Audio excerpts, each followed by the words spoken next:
So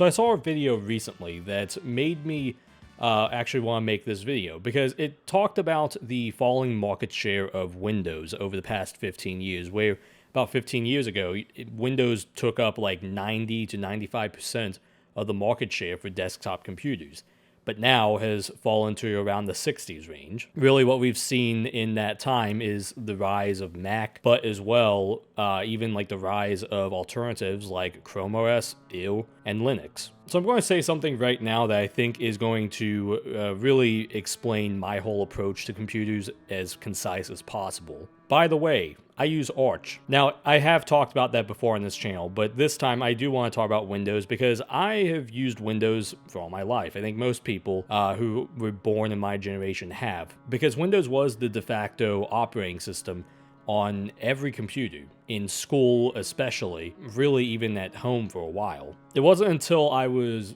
maybe halfway through elementary school when my parents got a Mac. And considering that the first time I actually touched a computer and used it was when I was 3, perhaps too young, yeah, that was Windows XP. So the reason I'm saying all this is because I have watched not really the rise of Windows so much, because I guess I'd have to be born in like 1985, but I've definitely seen the progressive fall, it feels, of Windows. And it has been something that has been a long time coming because continually it feels like Microsoft just keeps making something stupid with Windows. And you look at it and it's like, what the fuck are you doing, man? This is like your most important operating system, or your product, really. Because if Microsoft doesn't have Windows, think about all the things that are tied to Windows that Microsoft sells, or services that they sell that they would no longer have. I can tell you right now, Microsoft Edge sure as fuck isn't showing up on Mac OS. I can tell you right now, yeah, Microsoft Office may still be being sold on Mac, but alternatives exist. You can install LibreOffice on Mac. Most people, I would imagine, probably also just use Google Docs. I use Google Docs. So I don't use Microsoft Office at all. Now, obviously, I'm not the majority of people, but having the most used operating system in the world really does help a software company.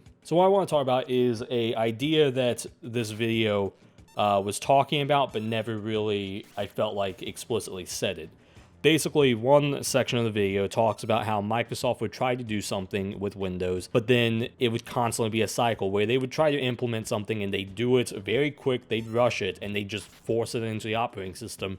People wouldn't like it, and then they'd basically cancel that product. The most infamous example, I think, is with Windows 8, where Microsoft said Windows is now a mobile operating system. But then everyone said, no, it's not. And Microsoft said, oh, sorry, yeah, it's not. And by Windows 8.1, it was back to basically being a desktop operating system. Now, of course, Windows has never not been a desktop operating system, but you simply cannot have a UI that is designed for tablets on a desktop computer when the main interfacing tool on a desktop computer is the mouse and keyboard, especially when you have the UI as fucking spread out as it is.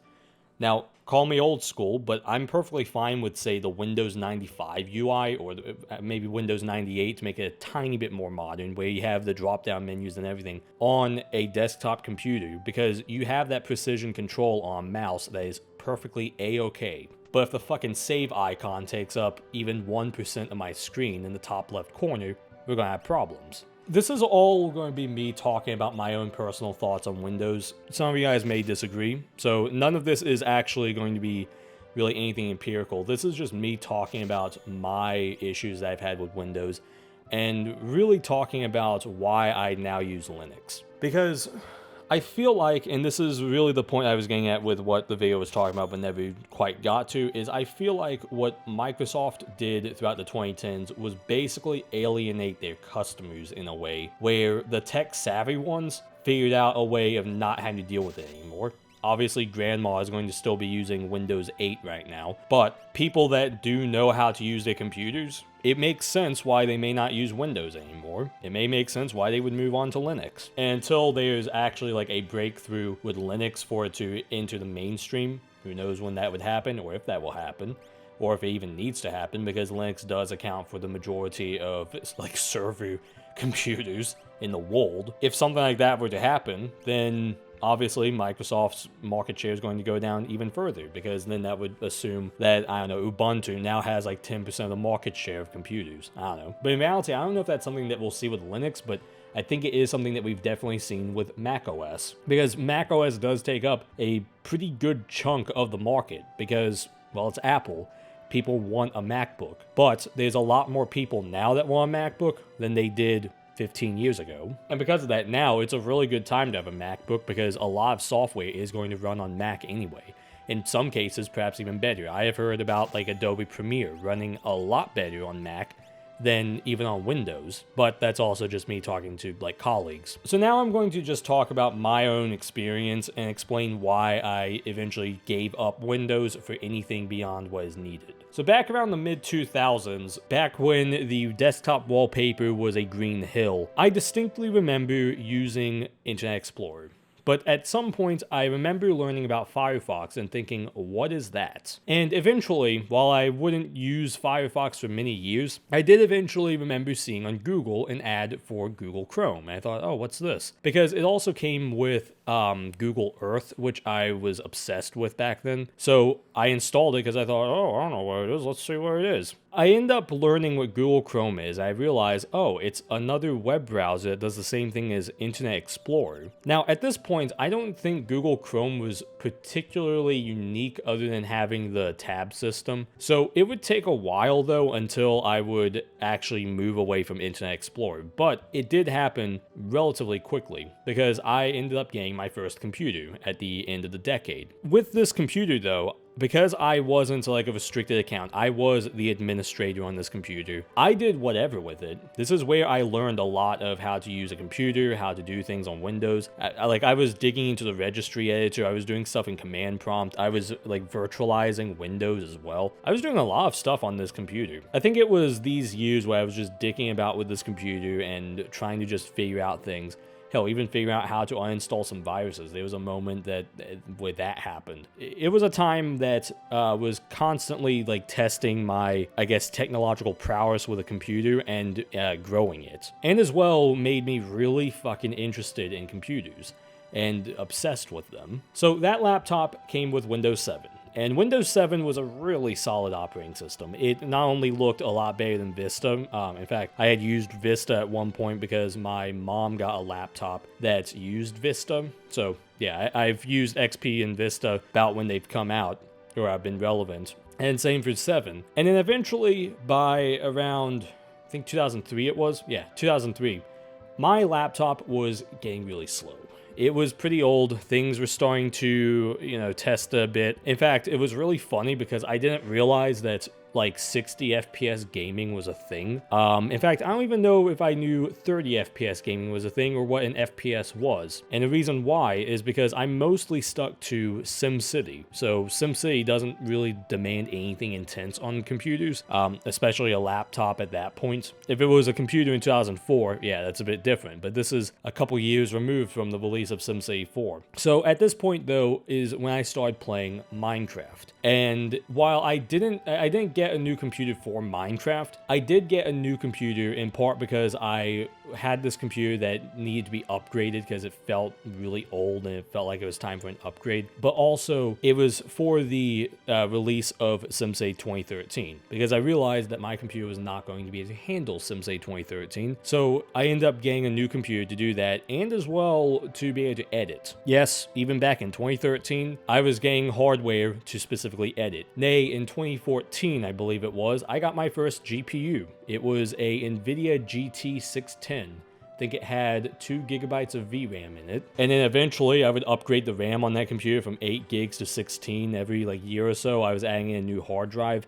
This desktop computer I still have, and it is not a computer I'm ever going to get rid of because even if it is the most useless thing nowadays, it is where my love of computers really, really took off. Because this was the computer where as I said, I was upgrading parts and I was really getting into that whole PC mindset with the computer where, oh, the GPU is old, okay, let me upgrade that. Actually, it didn't even have a GPU in it, so I'll put a GPU in there. Oh, the CPU slow? Okay, let me see if I can overclock it. I don't think I could on that computer. That was disappointing. Or, oh, I need more RAM to run Minecraft and a Minecraft server? Let me do that.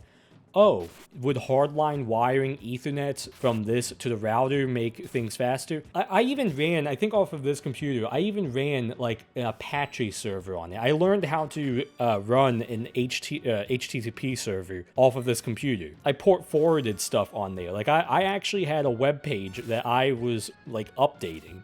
It never had a domain tied to it because I'm not gonna have a domain map back to my IP because that's stupid, but yeah, like I was really getting into that kind of stuff, and like even now, recently I've been working on trying to update AbsoluteProblem.com a bit, and my file server, my old computer, I have Apache running on that right now because I basically have it set up where I just push the website that I'm updating to that computer, and I open up my web browser, and there you go. This computer, however, came with Windows 8.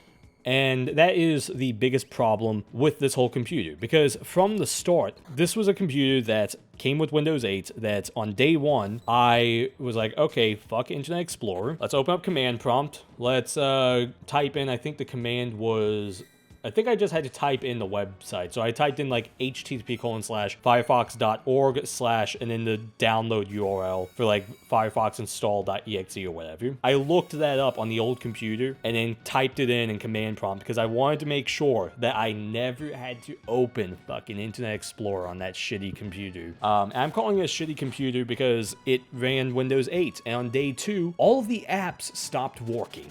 Yeah, you know those apps that were pushed by Microsoft that still are on Windows 10? You know all those apps where it was like the Maps app, the Skype app, the Internet Explorer app, which was somehow different to just iExplorer.exe, by the way. All of that stopped working. I had a fucking start menu that I could open up and nothing on it worked. Now, luckily I had installed not Windows 8 Skype, but like Windows 7. Basically, here's the stupid ass thing. So you have a Windows app, right? I don't know if they were using EXEs back then, but you have the Windows app and then the EXE. I had desktop Skype, not this shitty bullshit mobile Skype. Okay, now keep in mind, Skype is owned by Microsoft. So this is going to be part of the story in a second. The problem with that Skype app, I quickly realized, as why I never used it, is because it wouldn't let you screen share to more than one person. Are you kidding me? I could do that on the old Skype. So I just installed the old Skype, used that, and yeah, it was perfectly fine. I'm bringing up all these little complaints because with Windows 8 on this new computer, I had this, I'm like, what the fuck is this? Why is this so shit? And I tried to get Windows 8 to work so much because I wanted it to work. I'm like, this is new. This is a new computer. It should work. There shouldn't be a problem here. I'm not fucking sending this to Dell. And eventually, what ends up happening is a couple months later, I think what I was able to do is I just didn't use any of the Windows apps, but because I at least had Firefox, I could go to steampowered.com, download Steam. At that point, actually, that was when I got Steam, funny enough, just a couple months after buying that computer. The point I'm making is that it was at this point where it was really pissing me off how Microsoft had given me an operating system that just didn't work. And from what I can tell, I had a really unique experience because I don't think anyone else had this, but I swear, when I got that computer, it worked on day 1. On day 2, I couldn't use any of those apps. And I was so lucky that I had Firefox installed on there. To the point where I pretty much never stopped using Firefox. There was a brief moment where I used Opera before they rebranded to this weird Opera GX thing. Mainly because my Firefox profile had actually corrupted somehow. So every time I would go to a web page, it just wouldn't load.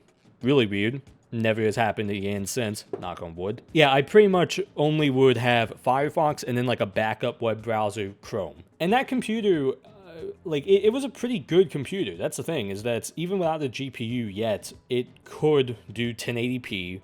Actually, for the first month or so, because I used the VGA cable, it was 1336 by 768, aka laptop resolution. But eventually I did get an HDMI cable and had a 1080p monitor, and it was pretty awesome. But what I eventually did was I started getting curious in Linux. It was 2014 at this point. Maybe it was 2013. No, it was 2014. So it actually would have been a year later. I was getting pretty curious in Linux, and the reason I distinctly remember this is because it was Ubuntu 14, which I think Ubuntu does annual releases, so it would be 2014's Ubuntu. I got curious, and I thought, well, what is Linux? I'm seeing Ubuntu, so let me try using Ubuntu. And immediately, when I put that onto a flash drive, it didn't work. So then I had to try it again, and eventually when it did work, I put the flash drive into a computer, I changed the boot configuration in the BIOS, and I'm like really blown away because I'm looking at this. I'm like, how have I've not installed this, and yet I can go onto Firefox right now. I can connect to my network. I can do stuff on here. Now, obviously at that point, it wouldn't have made sense to really get into Ubuntu because keep in mind, even back then, I was using Premiere. So if I wanted to edit a video, I wasn't going to be doing it on Linux, but I still installed the thing anyway because I just wanted to mess around. I was like, yeah, sure, let me use this. I can just partition it and dual boot the computer. And then I got tired of it like a couple hours later and thought, okay, well, how do I destroy Ubuntu? Oh, sudo rmrf. Okay, cool. And then I do that and I realize, oh, I can't boot into Windows anymore. Now, if you use Linux, you know that Linux has its own bootloader, and for Ubuntu, that's Grub. There are many different bootloaders, but generally, it's probably going to be Grub that if you do sudo rmrf, it'll delete that. Now, the reason it didn't delete my computer, because Windows was actually intact. The reason why it didn't delete that was because it wouldn't have been mounted. Because of just the file structure of how that would have worked, it only had the Linux partition mounted, so it just wiped out that. It didn't wipe out the rest of the hard drive. So my computer was safe, but the problem is, it installed over the Microsoft bootloader. And I wouldn't learn that until setting up Arch why that was a problem, because I didn't think about Windows having a bootloader. Because what is a bootloader? You see my point? Most people don't even think about that. Because what I didn't realize was that you needed a program. When I installed Arch, this is when I really started to learn this and realized, oh, there's a lot of steps here to actually booting Linux. Because I always thought that with Windows, it was basically like how it used to work on DOS, where DOS was the operating system and then it just booted into Windows. And then by the time that Windows XP happened, they kind of got rid of DOS, but it just booted into Windows. You do actually need the Windows Boot Manager, which isn't on the C drive, it's on its own partition, in order to boot stuff. I didn't know this. So what ends up happening, I believe at this point, is I actually had a Windows 7 install disk because when at one point, I think my laptop, I had like fucked it up beyond me being able to repair it. So luckily, a family friend was able to fix it. And so what he ended up doing though is he actually gave me a CD that had Windows 7 on it, specifically Windows 7 Ultimate. And I think I still have that CD somewhere. That is like a treasure of mine, that CD, simply because if Windows 10 doesn't work, at least I got 7. So it's fucking pointless now, but yeah, that was a CD that I had, and it got a lot of use because I kept reinstalling Windows. Every now and again, I would reinstall Windows 7. And if you remember, it wasn't until summer 2015 when 10 would come out. So in 2014, I installed Windows 7 because why the fuck am I going to have Windows 8? So then I had to go through the pain of having to change file permissions, and yeah, that was fun. I had to also reinstall everything. In a way, running Windows 7 on this computer was so much better because it actually fucking worked. I didn't have all the bullshit with Windows 8. Why I tell this long and elaborate story is because this is not only going to set up when I talk about eventually switching to Arch, but also this explains precisely why I wouldn't actually be excited for Windows moving forward and would always stick to 7. If it wasn't for Adobe actually dropping support for Windows 7 with the newer versions of Premiere, I wouldn't have moved on to 10, I'm pretty sure. But because around 2017, I think it was, newer versions of Premiere and After Effects were not going to be supported on Windows 7 for whatever bullshit reason, that was when I decided, okay, well, guess it's time to move on to 10. Now, in fairness with Windows 10, it's okay. Obviously, I'm using Windows 10 right now to record this, but if I didn't have to use Windows 10, if I could just use Linux right now for everything, I wouldn't be using Windows 10. But back then, if I'm only going to use Windows for something, then Windows 10 was okay. Because it brought back the start menu for one. And this is an example of the big undo that Microsoft would do. However, I did notice some really odd things that were happening with Windows where I'm like, huh, weird. This wasn't like this in Windows XP or Vista or 7. Why is it that they've continued this on from 8? Specifically, the Microsoft App Store. Specifically, Xbox integration. Specifically, all this other bullshit that I don't need because I'm going to install Firefox or Google Chrome and start using Google Maps. Why do I need a Maps app? What is this? Street roads or whatever it was? Microsoft made a map software, by the way, back in the 90s. Like, is this the successor to that? Oh man, I really need that. Because here's the thing. I am perfectly fine with, say, Apple having Apple Maps or anything like that because it is their device that you're buying from them. So it makes sense to have proprietary stuff like that. But Windows has never needed that. Windows at most would need a proprietary web browser just so you can go and download the actual good web browser. So that's all I care about with Windows. I just want the operating system for the operating system because what's going to happen is I'm never going to buy a game through fucking the Microsoft Store. I'm just going to download Minecraft because back then you would just download Minecraft.exe and now you have a launcher. I'm just going to download that and Steam. And then there you go. Sorry, Microsoft, but when you decided you were going to spend an entire decade and a half on Xbox, you kind of lost your market share with PC gaming. Now, I could mention Xbox Windows Live or whatever that was, but I never used that. That only became really a problem for me when trying to set up GTA 4, which, by the way, I finally got GTA 4 working on my computer after so many fucking years. Thanks, Microsoft, for that bullshit. The point is that at this point with Windows 10, I was seeking out an alternative, and if Mac OS wasn't exclusive to Apple's hardware, I would have just installed Mac OS on the computer, and as well if all the other software would work with it. Otherwise, at this point, if I want to play a video game, Windows. If I want to edit a video, Windows.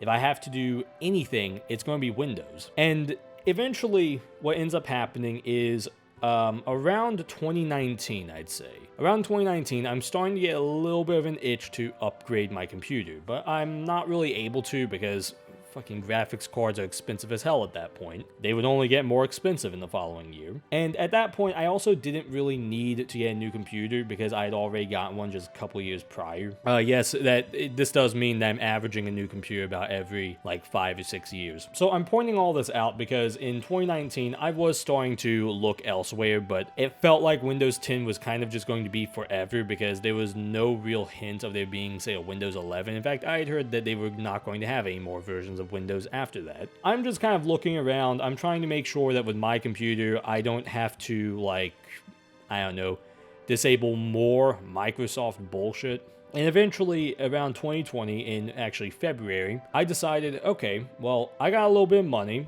I'm going to do a bit of a mini upgrade. If PlayStation can do a mid-generation upgrade with their console, I'm going to do a mid-generation upgrade with my computer. Ridiculous to say it that way. It really was just an upgrade for the computer because I, at this point, had been exclusively using spinning disk hard drives. So I got a 2 terabyte NVMe stick, which when I installed Windows on there fresh, because I wasn't just going to copy the Windows files over, I wanted to do a fresh installation. Oh my god. It was incredible because when I installed it, I'm looking at it like, whoa, that is installing in like 30 seconds. What the fuck? Eventually, I, of course, set up the account, do all that. It takes a long ass time to do anything because it's Windows 10 and it has to prepare your desktop for 5 minutes. And eventually, once I have installed the NVIDIA drivers and then I restart the computer, it takes like 5 seconds to get to the login screen. And at that point, I'm like, I can't go back to hard drives. I can't. How is it that this is quick? This is black magic, man. It was like, that was the single greatest upgrade I think I could have done for a computer because I was so used to spinning disk drives. A lot of people had solid state drives at that point. Hell, you buy a new laptop at that point, it probably was solid state. But this computer I was using still was using a spinning disk drive because they were cheaper and bigger. Now, I didn't get rid of those hard drives, mind you. I obviously still use them because they're still good for storing files and everything. From that point onward, I was never going to have anything less than a solid state drive for the boot device. I also did a RAM upgrade with that, but that was mainly so I could run, say, Skylines and have like 30 gigs of mods. At this point, we all know what then happens in 2020. We all then know what happens in 2021 because of the crypto bubble. We all know what ends up happening where eventually it's like 2022. My computer is now at this point in need of an upgrade. It really needs an upgrade, specifically a GPU upgrade.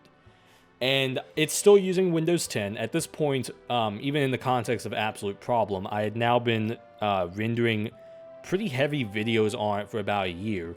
And the computer eventually in October that year dies. Obviously not the whole thing died, but the GPU did, and that pretty much meant that doing anything with video was not going to be easy. I ended up building a new computer. Now, I want to roll this back just a second. I actually was preparing for a system upgrade even all the way back in 2020. I already said that, but in 2022, I was virtualizing Arch Linux. I was using a virtual machine, had Arch Linux installed. I learned how to install it that way. I wouldn't fuck anything up. Because I'd actually tried Arch Linux before on my old computer. You know, one from 2013? Yeah, that one I tried to install Arch on it. And I kid you not, got stuck because I couldn't figure out I think, how to run the packstrap command.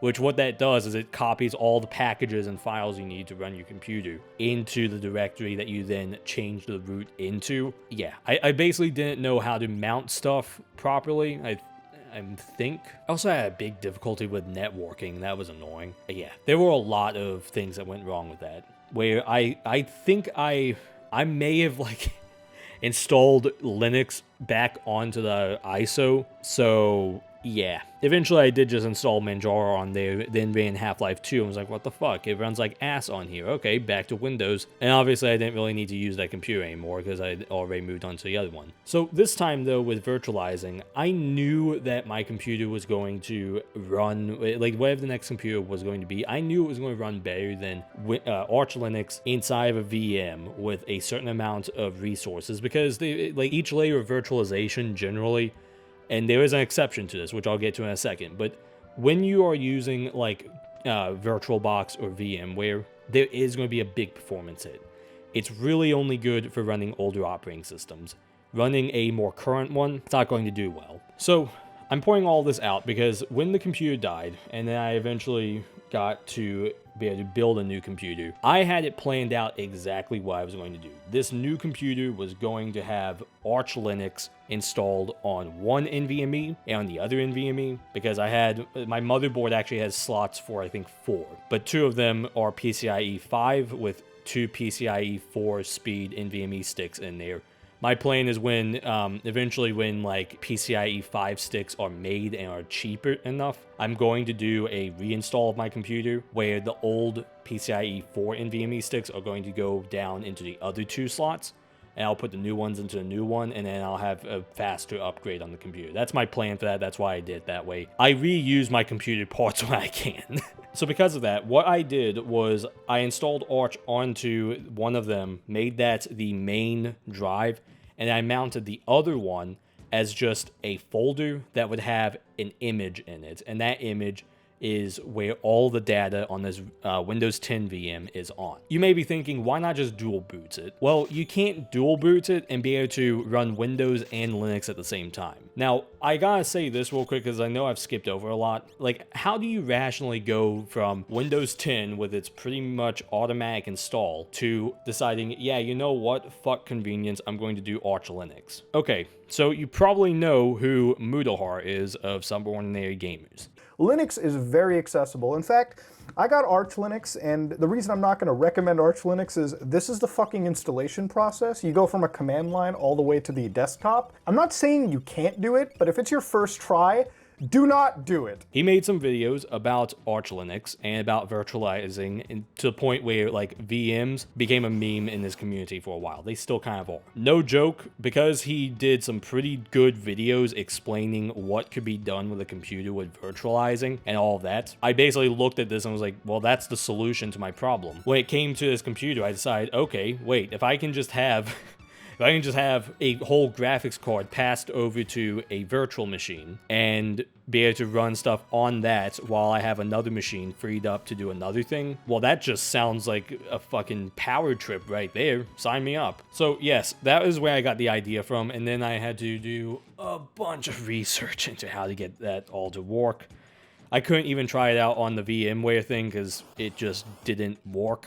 Like, there's too much going on there where it wouldn't have been possible. So that's where I got that idea from, because I, at this point, have been itching to move to Linux, but I needed to learn how to use it. So I decided that I would throw myself into the deep end, which is why I chose Arch. Because with Arch, everything has to be figured out and set up to your liking. And the good thing about Arch is it's really detailed.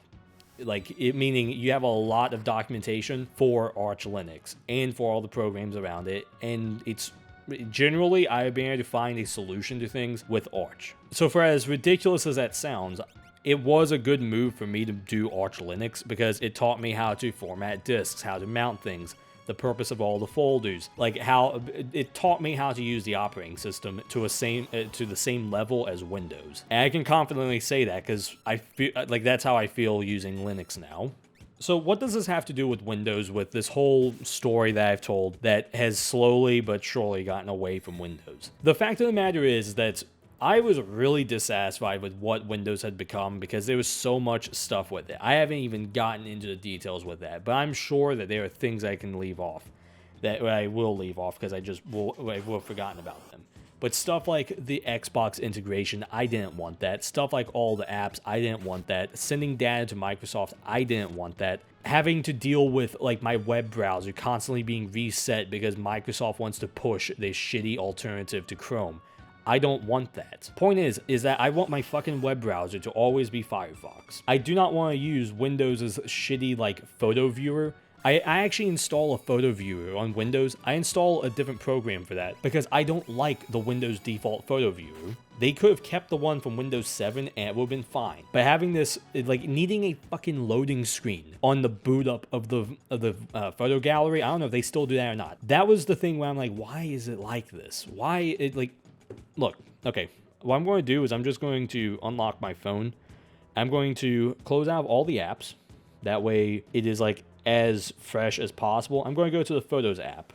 Do you know how quick the Photos app opens on iPhone? Now multiply that by about 100 and that's when you get Windows. So that's the thing, even though Windows 10 is a very modern version of Windows, it still felt like it had so much of the phone bullshit on it in an environment that shouldn't even be closed off. It felt like that this was an OS that was becoming a walled garden when it wasn't like that at the start of the decade. And that's the thing that I think is ridiculous, where iPhone, the reason why I have an iPhone is because I wanted to just try it out. If it was a bad purchase, it was a bad purchase. The problem is I didn't fall in love with iPhone, so I'm probably going to stay with it. But here's the thing. I am okay with a tech platform. Like, I'm not entirely against a tech platform having their own environment and walled garden of stuff, because you have the choice of buying into that. The thing with Windows is that Windows is the default. Windows is the go-to operating system. It isn't, you have an option between this, Mac OS, Linux,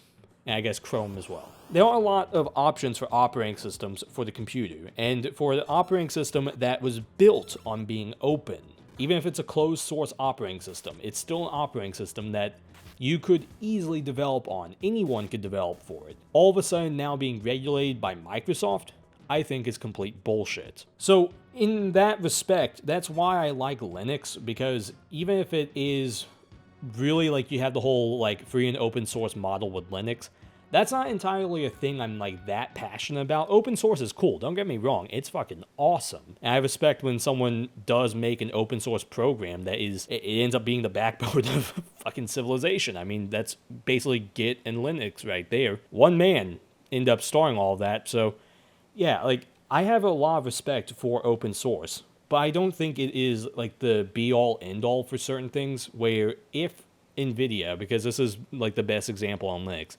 if NVIDIA just makes a graphics driver that ends up being the better graphics driver for its GPUs anyway, as long as they're doing it, that's cool. I'm going to use it. I'm saying that because there's apparently a problem with like the Novo driver that it's not as good or something where, look, as long as they are providing the service, that's fine. And that's the problem I have with Adobe, is why I'm stuck on Windows is because Adobe doesn't support Linux. But strangely, Blackmagic Design does, the guys that make DaVinci Resolve. So on one hand, and also, here, a side rant, this is another problem I have with like software.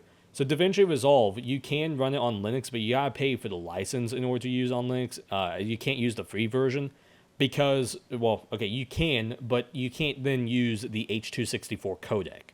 Because it turns out there's a whole fucking consortium around the H.264 codec where you have to pay license fees to use it, which is fucking stupid. So, yeah, it's free on Windows, because I guess Windows comes with the H.264 codec and all that. Which, how the fuck does that even work then for, like, VLC? Does VLC have to pay a license? I don't know. Because you can get VLC on Linux and it works just fine, but for some reason with Blackmagic, oh no, we can't do that. So I don't get it. Point is, though, is that there is some software that I'm considering switching to, but at the same time, like, I then realize, well, I'm never going to give up Photoshop. Even if GIMP exists, I'm never giving up Photoshop. That is the crux of my problem, and is why I still use Windows, because, again, you also do need, like, compatibility sometimes for some games. But the reality of it is that Linux is really good now. I can run I mean, this is not testing anything, but like, I could run a Super Nintendo emulator on Linux. I can run, like, any Steam game almost on Linux. They're working on it. They're working on it because of the Steam Deck. That's actually something amazing that Valve has been doing, is because of their Steam Deck, they've been pushing for Linux compatibility so fucking hard. I respect that. And that has had a great benefit to then the desktop market, where Linux now has a really good, I mean, I guess Wine existed, but I never really liked Wine. The Proton layer that Valve is developing and working on is fucking incredible, and is single-handedly keeping Linux,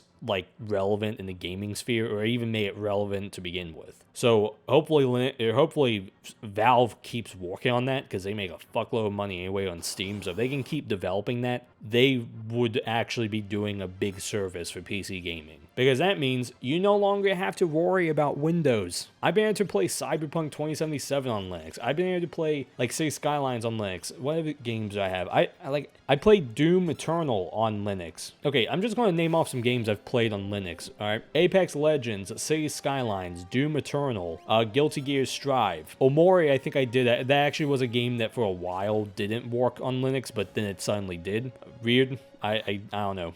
SimCity 4, an old game like that, runs on Linux just fine. Yeah, and people have gotten plenty of other games to run on Linux. So that's the thing, is that for gaming, I don't need Windows really anymore, unless it is a last resort, or it's for some very specific feature like RTX. That's the weird thing. My point in saying all of this is I am over Windows because Microsoft pretty much took it in a direction that was the antithesis of what Windows felt like. Windows is supposed to be a desktop operating system. You can make a mobile version of it if you wish. Like, I would imagine that could work. But the problem is that you can't then combine that with the desktop operating system, which is something that Apple fully understood. I think they did originally base iOS off of Mac OS X, but here's the thing, is that they have kept the two basically separate. And what I mean by that is when you buy a MacBook, you know you're using Mac OS. Even if there is, like, some kind of compatibility between the two, because it's Apple, they know how to develop their own software, of course. Even if there is a thing like that makes the two, like, being able to switch between your iPad, your iPhone, and your MacBook super easy. The fact of the matter is that Mac OS is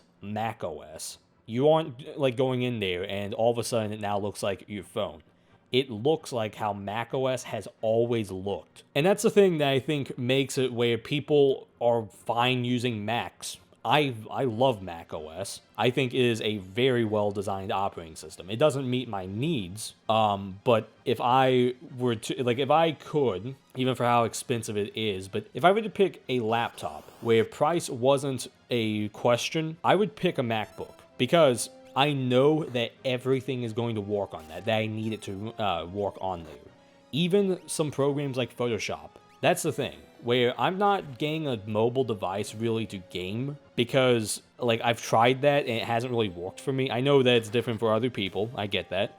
But I'm saying for my purposes, I am fine with a computer that is mobile, that just allows me to type. Because when it comes to even making my videos, I do all the gaming and filming of that on a rig that is really fucking powerful. So if I am going to type out the script for a video at a coffee shop, I'm perfectly fine using a MacBook for that. And it's because I really do like that operating system, and I like how easy it is for everything on there to work. And if I could have an equivalent of that, but for like Arch, I would do that as well. And the funny thing is even with the Mac thing, I just thought about this. Even when I set up my computer on the Linux side of it, I have the dock at the bottom. I have the file menu at the top, just like on Mac, because I just like that. KDE basically defaults to a Windows style menu, whereas XFCE kind of defaults to Mac, and I kept that because I actually do like the way that Mac looks. But yeah, point is though, is that Apple figured out to not do that. And I think that that is part of why they have succeeded. Because they've succeeded in really making it where their devices always work together. I've had, okay, I guess when I did have a Mac, I did have a problem with it sometimes not pairing with my phone to do a hotspot. But generally, everything just works. And that is the genius of Apple and why their devices, specifically the MacBook line, has taken up 30% of the market now for computers. Whereas with Windows, you kept having a lack of evolution in the operating system besides just the technical side of it. And of course, there is a little bit to think about with, well, did computers really evolve during that time? And in fairness, in the 2010s, computers really didn't evolve too much. They were really pushing the whole touchscreen thing on mobile devices, or even on like some all-in-ones. Really, though, where computers were developing when it came to, say, what was relevant to me was with the GPUs and CPUs. The whole, kind of now archaic thing, but still what works, of having a computer case with a monitor tied to it and a keyboard and mouse, that hasn't changed since, I think, the invention of the mouse, really. Now, with that said, the then lack of improvement on that, where Windows 10 is basically just a prettier Windows 7, but with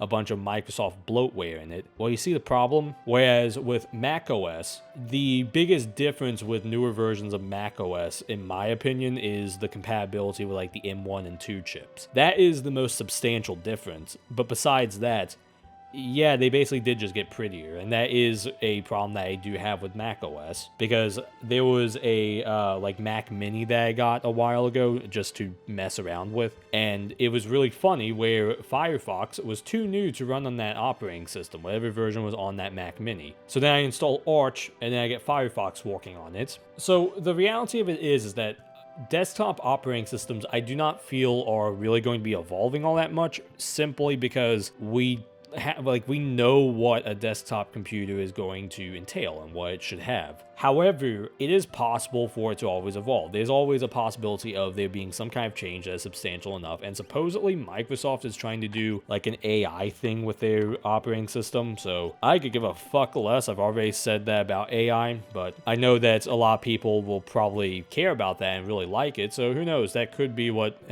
makes Windows more relevant. Or it could be another line in this string of attempts that Microsoft has made and then failed on. They tried to compete with Google with Bing. Who the fuck uses Bing? Only psychopaths. They tried to do VR stuff with Windows for some reason, even though so few people actually use VR that you don't need to cater to that really on an operating system, because that was the fad. So there's a lot of things that Microsoft has done that feel like they're just fads, and that's it. And the problem is that once that fad goes away, then you're left with an operating system that feels really, really fucking out of date.